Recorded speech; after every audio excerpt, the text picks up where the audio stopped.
Cool. Well, let's go ahead and dive right in. Emma, you got here just in time. So welcome, everyone. Thank you for joining us this morning. I'm Connie Rutledge. I'm the CEO of Finovation Lab.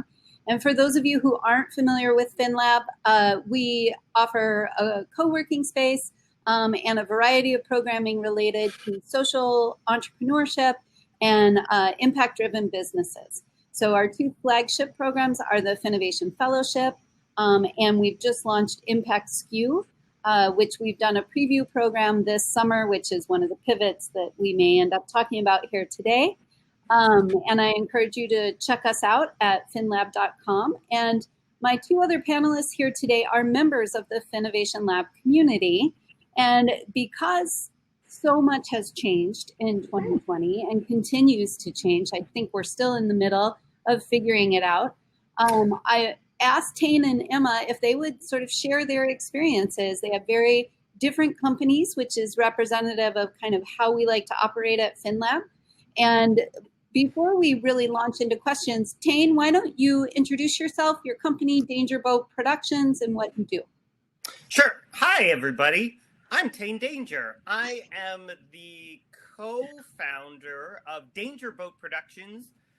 Although you might, if you're familiar with us, you're probably most familiar with the thing that we've been doing for 11 years, which is the Theater of Public Policy, which is the poster behind me, which is an improv comedy show that tackles public policy issues and what we like to shorthand as hard thinky stuff.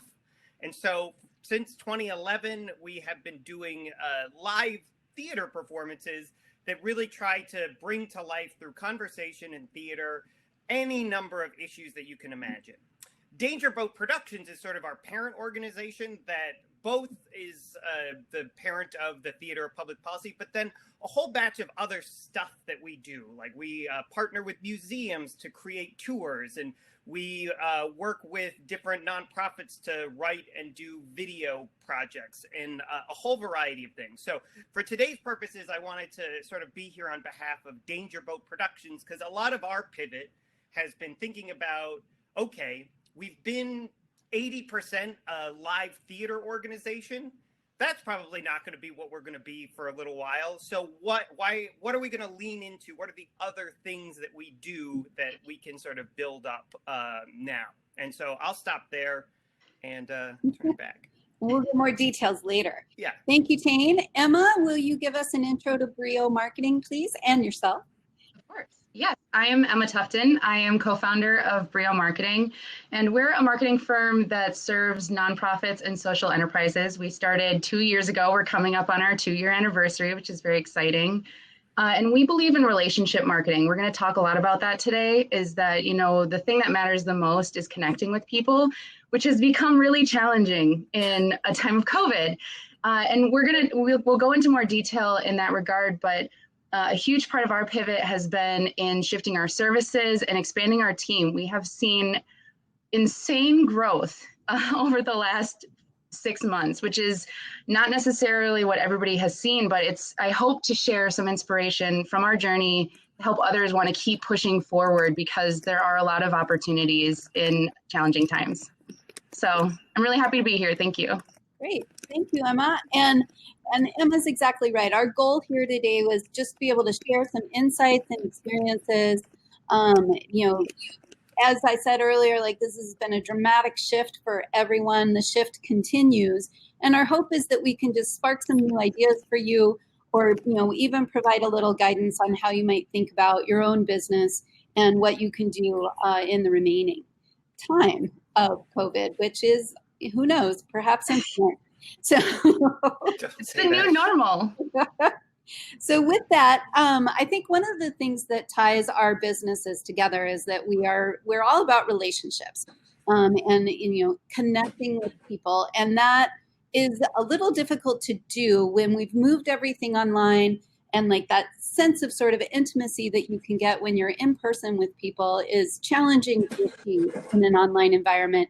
So I'm curious if you could each talk about kind of how have you built trust and intimacy in those online environments, whether it's with your team or clients or just general audiences. So Emma, let's start with you.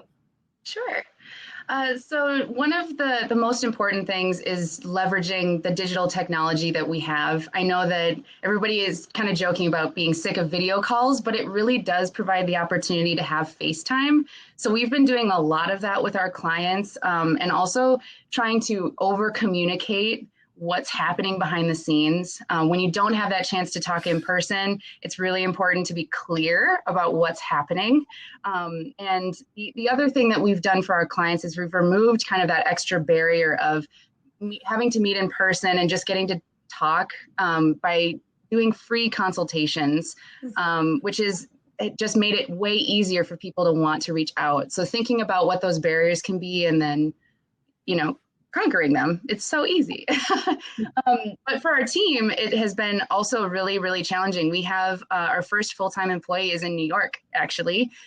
So we do, again, more video calls, but we also use GChat and other fun tools to check in really regularly and create an element of fun. We do gift contests, like on a weekly basis. And our staff meetings, we always start with a goofy topic. Like, for example, this week we started with what's your spirit animal? But it's making space for that human check-in because it's so easy to get caught up in everything that has to be done, and forgetting that we're people too. And this is challenging and hard for all of us. So it's easy to dive into that work and have that heads down time, but also making space for that human interaction has been super important for our team. Cool. Thanks. Tane? Yeah. What's in your experience? Yeah, those are great. I'm out of the theater space, and so I think a lot about the sort of performances that we do professionally. But then honestly, like one of the really interesting things about this time is that everyone is always performing, right? Like we're always performing with each other to some degree, one way or another.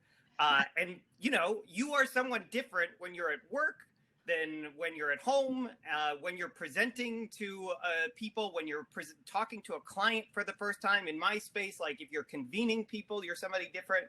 And sometimes like that performance can get to be very fourth wall-y, to use sort of a bastardized theater term, where, it becomes sort of like an impediment. And we've all seen presentations of people who have just sort of like put up this, I am presenting now, I am this presenter person. And it's very impersonal and cold. So one of the really interesting things about this COVID period, because we are now all of the sudden all in each other's homes in a way that we've just never been before, we are seeing stuff that we never normally would get to see. And a lot of, I feel like that sort of layering of like who we are and how we present to each other gets peeled back.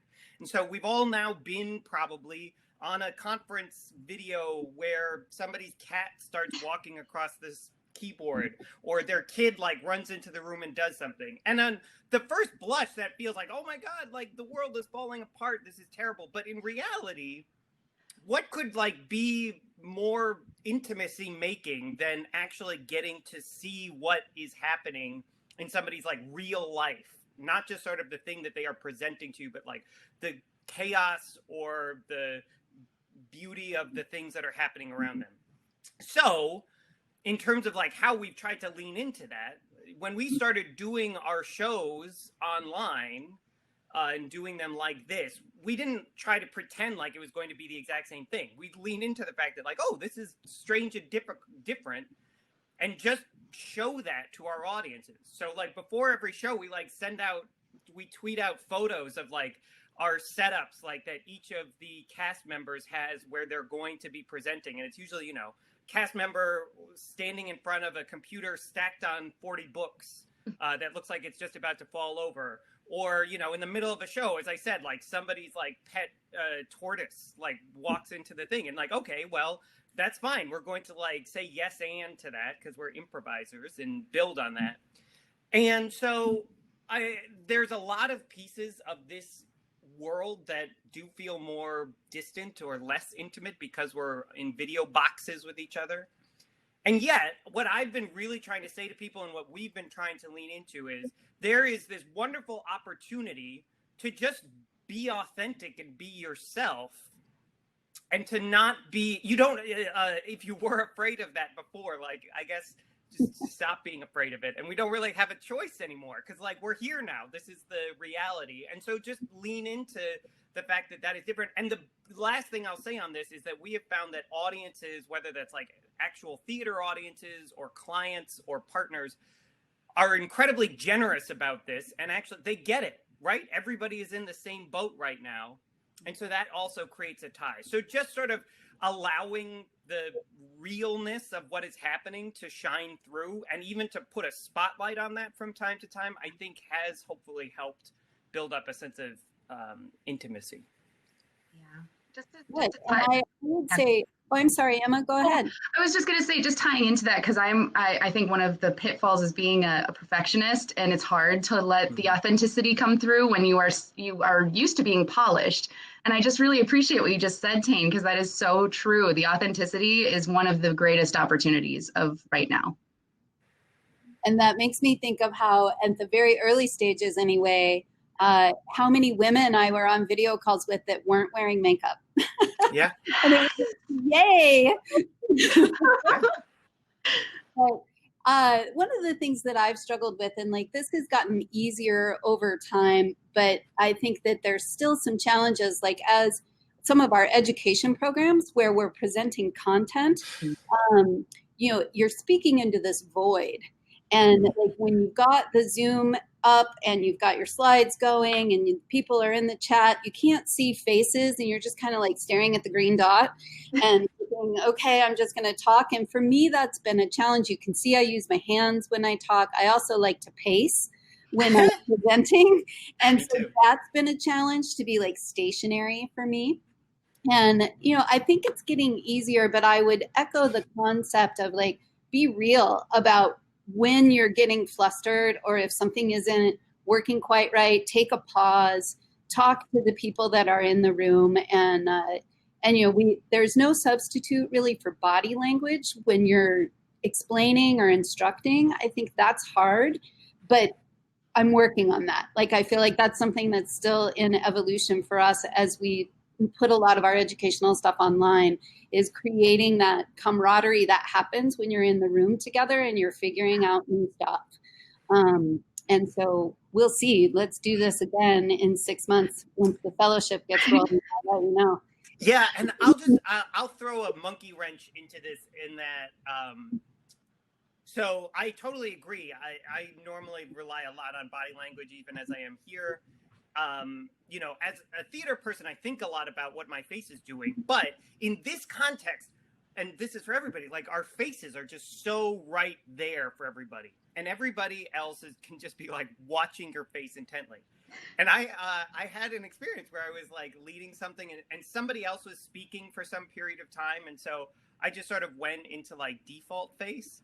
And like somebody like sent a note later. They're like, well, Tane looked really bored with this thing. And I was like, oh God, like I have to sort of like have my face on constantly. I still sort of struggle with that in the sense of like, I don't think that it's realistic that we're all going to just be like, for the like entire time that we are on. And it goes against that authenticity piece that I was talking about before.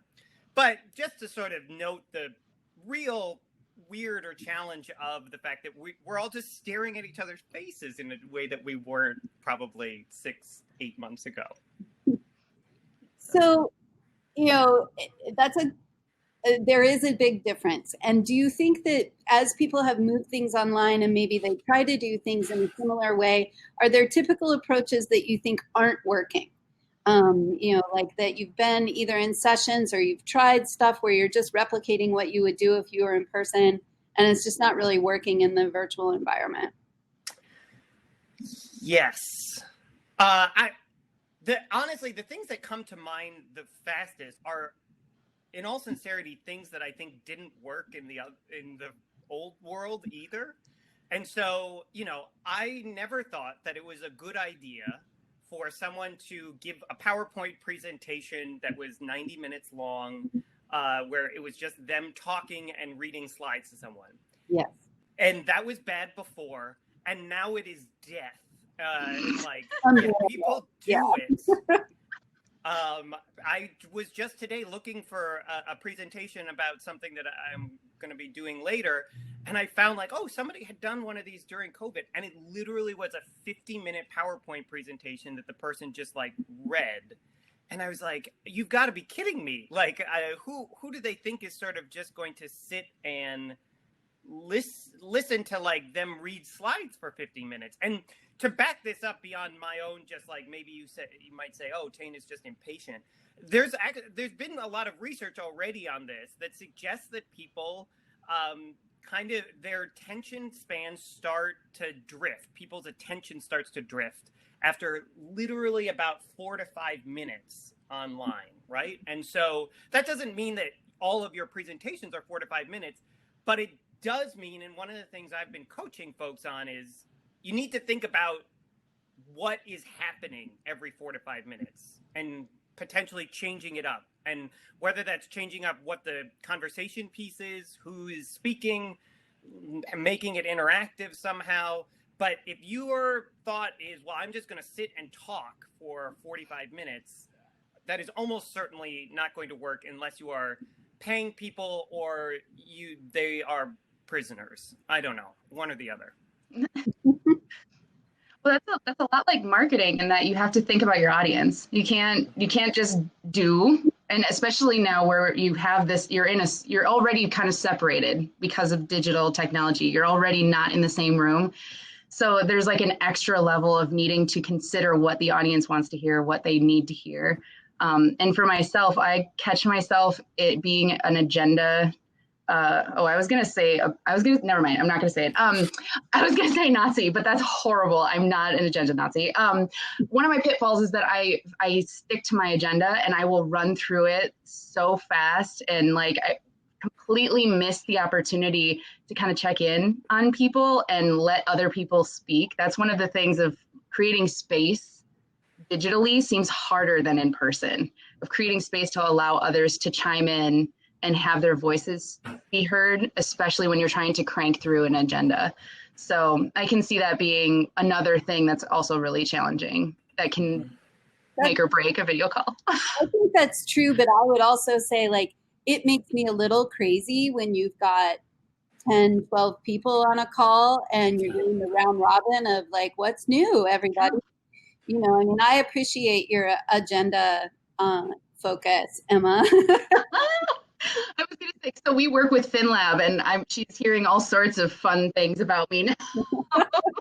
Inside look. To back up Emma's point, like this is my biggest piece, or one of my big pieces for people is 100% thinking about who your audience is, trying to put yourself in their shoes, and think about what is it that they want, and then also think about what they don't want, and then try and like structure things around that. And so, as a host of like traditionally live in-person events and much more so now live virtual events, the first thing that I think about is, okay, I want my audience to feel like they are in the right place. They made the right decision to be here. And I think that that's true, again, whether you're talking about a performance audience or even people in a meeting or whatnot. But I want folks to really feel like, yes, I'm in the right place. Like this person, Tane, is glad that I'm here and I didn't make a terrible mistake by signing on to this thing. And then two, to back up Emma and Connie's point, like to be sort of mindful and respectful of the, the gift that people are giving me of their time and not just sort of like squandering that. And I do think that there are these performative things that we sometimes do, like, oh, we're all going to check in because that's all going to feel good. And I guess sort of to back up Connie and Emma's point, like taking a step back, sometimes that's good. And then I honestly think we're probably a lot of us at a point where it's like a lot of times we just want to do what we're here to do, and it's fine. I get it. It's you haven't gotten to go outside much lately. Okay, let's move on. So, and I would say, one of the things we've learned, so as I mentioned at the beginning, we've had to shift Impact SKU to both be a shorter program and an entirely online program.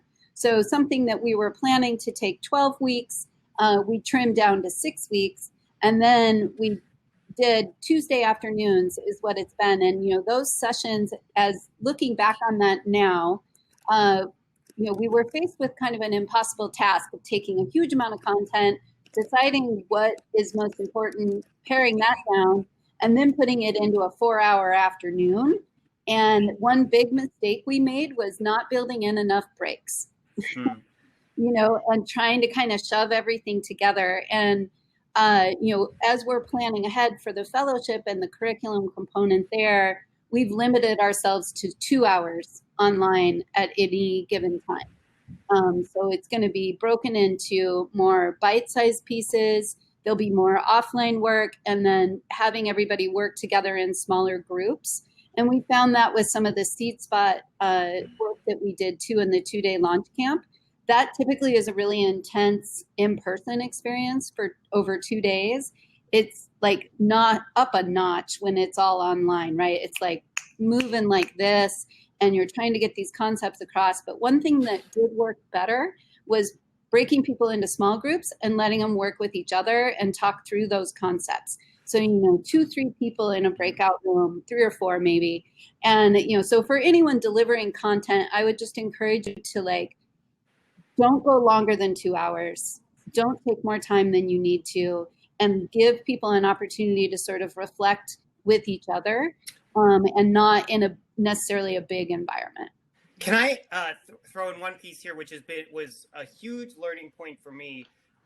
Jill Bernard, who the education at Huge Theater, a local theater in town, kind of had her points about things. And you made me think of it when you talked about those breakout rooms, because she had this point where she's like, when I first started doing these kinds of virtual things, I would send people into breakout rooms, and I would get really hung up on, are they actually answering the question that I sent them to answer? Like, are they grappling with this thing? And then she said, then I realized, well, they're talking to each other, and they're building a connection, and they are probably talking about something that we are doing about this. And that's actually what I want them to do, right? And obviously it's different for different curricula and what you're trying to get them to do. But if we think about a lot of types of events, sometimes I think, almost going back to Emma's point about not being totally beholden to an agenda, if you send people to a breakout room, you're like, all right, you've got 5 minutes to do this exercise. And then they just end up having chatting about something else instead. But that ultimately serves the goal of what you're trying to build, whether that's relationships or learning or connection. That's okay. That's fine. And it's sort of that adaptability of this thing. And it's also just a huge relief, I feel of not feeling like I have to control everything in every space that is happening in this online world, because that's impossible. Yeah. Well, that hits home, Tane, hitting home to the core. So I love it. I want to shout out to the audience that we've got about 20 minutes left on this session. And if you have any questions that you want to pose to the panel, please feel free to throw those in the chat. I'll keep my eye on that and bring them up to anyone. But I want to shift gears a little bit to thinking about your clients, because I know both of you work with clients, and they've been navigating all of this uncertainty as well.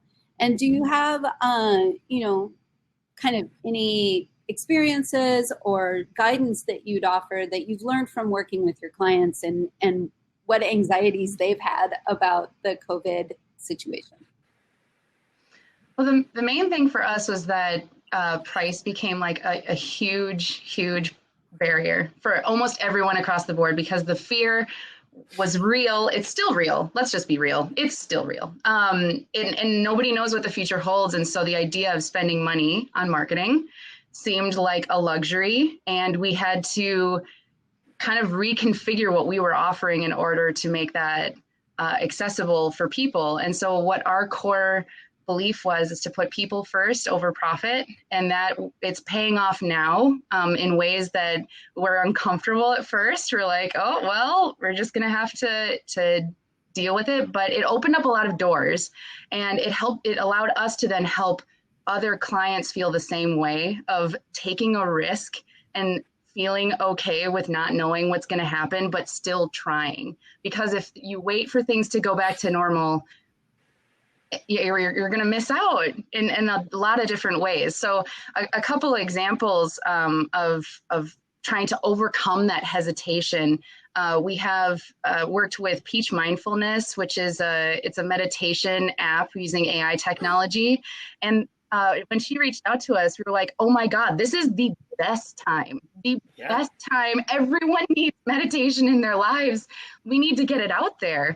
And she didn't have any social media. So we helped her launch her social media and building content strategies that speak directly to people and how everybody is feeling, including our entire team has done those meditations, by the way, and please go check them out.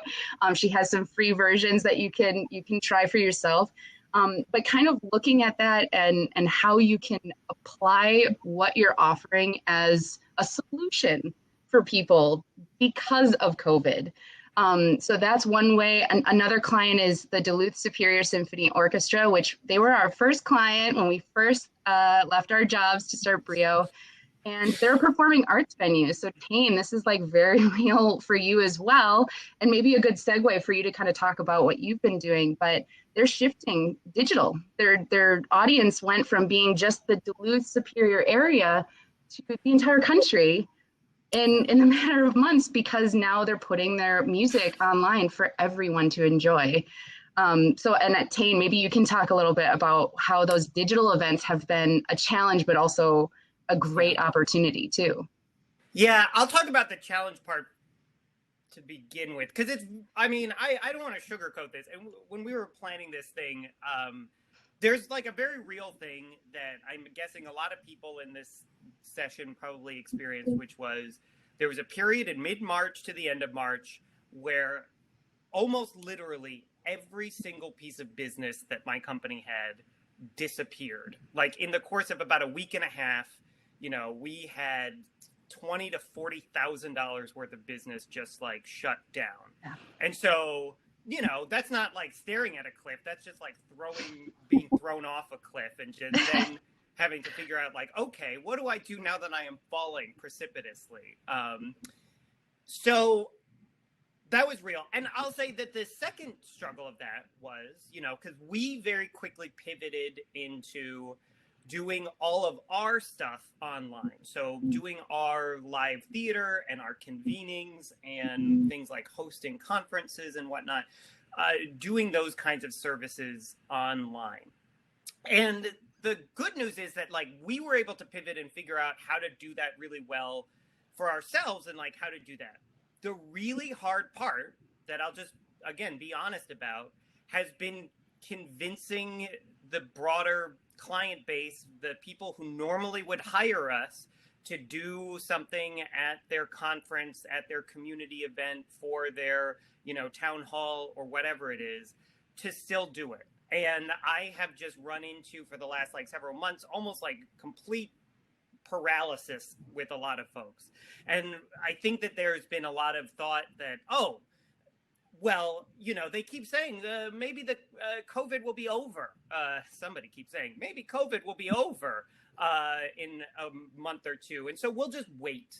We'll just like put everything on hold and like wait till like things go back to normal. I mean, I even have this like with my parents who are like, oh, well, by Thanksgiving, things will just be normal. And I'm like, why do you think this? Because it's not, there's no reason to think that everything's just going back to normal anytime soon. So the folks kind of maybe to backing up what Emma said, I'll just put a pin in this last point to say that's been really hard, and that hasn't totally gone away. There's still a lot of clients that I normally would be dealing with that have just like frozen up and just aren't moving, and they're waiting. And I don't know exactly what they're waiting for. If you are one of those people and you're here in this session, please leave in the comments what it is that you are waiting for so I can pretend it's real. But the thing that has been very true is that the folks who have taken a quote unquote risk and said, yes, okay, let's do our gala online, or let's do a virtual conference or something like that, to an event, they have been more successful than their live event versions the year before. If you're looking at galas like and fundraising things, you know, to an event, every single one that we have done virtually has raised more money than they would have than they did the previous year. And it's just to what Emma was saying, like all of a sudden your audience is now national or international, where before it was just who was willing to drive to a hotel ballroom in Burnsville for an evening. So they've all raised more money. The conferences have drawn in different people and put people in different spaces than they would. Like this Twin Cities startup thing is a great example of that. And so I keep trying to say to folks, like, you can do this. It's different, but it's very doable. The tools are there. You know, folks like me and a lot of other folks have quote unquote expertise in this now. Like we've been doing it and we know how to do it well. And there are folks who say, okay, let's try it. But I don't want to underplay, because it's still very true and very real that there's a lot of folks who just, I don't know what to call it other than that they're scared of trying something different. Than they say, well, we've done, you know, the luncheon for all of our members every year. How can we do something different this year? And I say, well, because you have to, and because it's going to work, but it's still hard. Yeah. And it's good to know that, like, I mean, from an entrepreneurial perspective, right? I mean, experimentation is good. And you kind of have to go in with the idea of, if it doesn't work, it's not the end of the world, right? Mm-hmm. I mean, like, it's okay. You're still going to learn something. You're still going to get something out of it. And it's better than just sitting still and waiting. Oh, 100%. And this is another huge thing, again, for this entrepreneurial audience, is that we have had, we've tried a lot of stuff as a company over the last 6 months. Not all of it has worked. We've had several projects that we were like, oh, this is going to be great, and do this thing. And then we think it's great, but nobody else does. But, you know, and then we do something else where we're like, oh, we'll try this thing. And people are like, wow, this is a wonderful. Thank you so much for doing that. We're like, really? Okay. So, yeah, again, I'm probably preaching to the choir here, but this is a time to throw stuff against the wall, take these small risks and figure out the things that you're like, oh, this has an audience. People are willing to buy this thing, and then scale that up, and don't feel bad about trying things that don't necessarily find an audience. So let's go. We've got a couple questions in the chat here. One is from a professor and who's been teaching online and would love to hear any advice we might have to capture students' attention. You know, one, you can always just put them on the spot. No. But I would say, you know, to reiterate the point I made earlier about trying to break people into small groups and have those self-initiated discussions. I think that engages students. And then maybe you could pop between different breakout rooms and kind of check in and see how discussions are going. One-on-one time might work. And then one of the things that we're going to try with the upcoming fellows is to create little learning pods, right? That's become kind of a phrase lately. But create these small groups where they are interacting on their own. And going over content, sharing their work with each other. And, you know, one, we hope that builds connections among the cohort. And then two, we hope that it kind of moves things, keeps that sense of momentum. I think that's one of the hardest things about online curriculum, is that it feels like it's going somewhere and that it's engaging. But I'd be curious from you two, I mean, thinking about it from that audience perspective, like, are students any different than any other kind of audience? Yes. So I was teaching a class at the University of Minnesota in the spring. And so first of all, I just have to say, I 100% empathize, and I get it. It's because, you know, you might have had a very similar experience where it was like, March 10th, you were teaching a class in person, and then they were like, all right, by March 17th, you need to be able to do the exact same class online. And that is just wild. And so what I'm going to say in terms of how I think to do one of the strategies to this, I will preface by saying I understand this is a ton of extra work, and that's totally unfair because you have a ton on your plate right now as a professor. That said, the things that I have seen that work both for myself and for other people that I know who teach are that thing of changing it up, like having different kinds of things happening throughout the period of the class or the session that you have with your students. So, you can't probably just do a 90-minute lecture the way they used to. You have to maybe do a piece of a lecture, have students go into a breakout room and talk about it. You have to have interactive pieces. I mean, the best one of these that I have seen, and this, I don't know where this person got the energy to do this, but he redesigned his entire class to basically be like a weekly game show with his students, and like he put his students into small teams, and then like every class, there's basically like little games that they are playing to like absorb and digest the curriculum. And so that's sort of a gold standard probably of that, but I definitely think that trying to change up the different kinds of things and inviting those different spaces for them to interact with each other differently. Emma, anything you want to add? Yeah, the only thing I was going to offer is that part of our pivot was reaching out and hiring interns, which was a thing that we were not planning to do, but it happened. We actually had someone reach out to us and we're like, sure, let's build an internship program. So my only interaction with students has been in that regard, but we have created a program that is equal parts educational and work experience. And what we've done for our coursework is done it like little mini crash courses. I'm not sure how much of this can actually be pulled through, but I'm going to share it anyway. Is we just do like 15 to 20 minutes of like, here's all the information, and I'm going to throw it at you super fast, and you have to be paying attention, because if you stop listening for a minute, you're going to miss everything. And because it's so condensed. And then we give them an assignment right on the same page, with all the information that we covered really quickly, so that they have to really quickly catch the information and apply it in a very short time frame. So that has worked really well because it captures on that short attention span. And it's also focusing on outcomes, which is very related to marketing, in that if you're thinking about what you're going to get out of it, you are more invested in the moment to actually engage and listen to absorb the information. So that's worked really well for us. Cool, thank you. Yeah. So let's see, we've got another one here. Well, first we get a compliment that we are bright, cheery, and engaging. Thank you, Joe. Good, hire us. You should put your info in the chat there, Tane. And so he's asking, like, how do you get yourself into that space or break out of the COVID funk that we all inevitably fall into?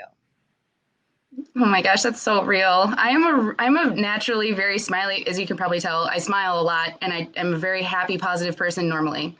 I'm also an extrovert. So COVID has been a huge challenge for me. And if we wouldn't have hired a team, we hired a team of 4 interns and 2 part-timers, and now we have a full-timer. And I didn't realize how much I had missed working closely with people on a day-to-day basis. And earlier we were talking about digital creative ways to stay in touch with people and still find your humanity in all of the work. And that has been my saving grace, because you can get so tied down to the deadlines and things are chaotic and it's scary, and that can really bring down your energy, but people can lift you back up. So I attribute all of what you're seeing right now to my team. They're really what makes this worth going for. Yes, I think that's all true. I'm trying to think of so normally, again, I totally back up what Emma said. I am somebody who thrives off of and feeds off of, the energy of a live audience and a crowd and whatnot. And that's obviously like very much disappeared here.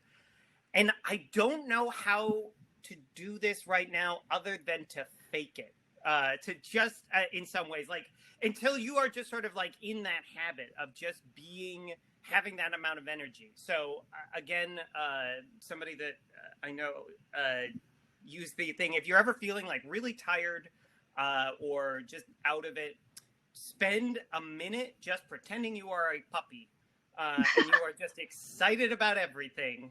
and then just like get in the habit of that, and then let that flow through you for the rest of the time that you are in this. I mean, I again, I'll be honest, like, I think that it depends on what you're doing and what you're talking about. This is something that I'm super interested and passionate about. Like, I like talking about this stuff and talking with Connie and Emma about these things and with you all. So this is kind of easy.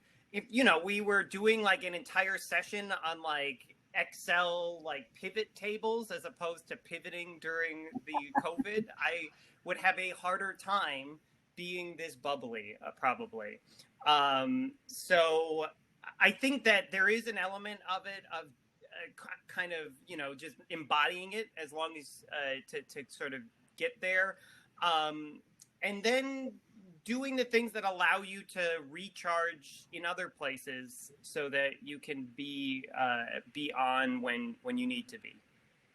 Yeah, and I would say, as apparently the only introvert here on the panel, I haven't had so much trouble with like not being in groups from an energy level, but I do find sometimes like the constant online thing is more draining in some ways as an introvert. Maybe it's the performative aspect of like, just being on the camera. But I think I would emphasize Tane's point of like, you can fake it till you figure it out.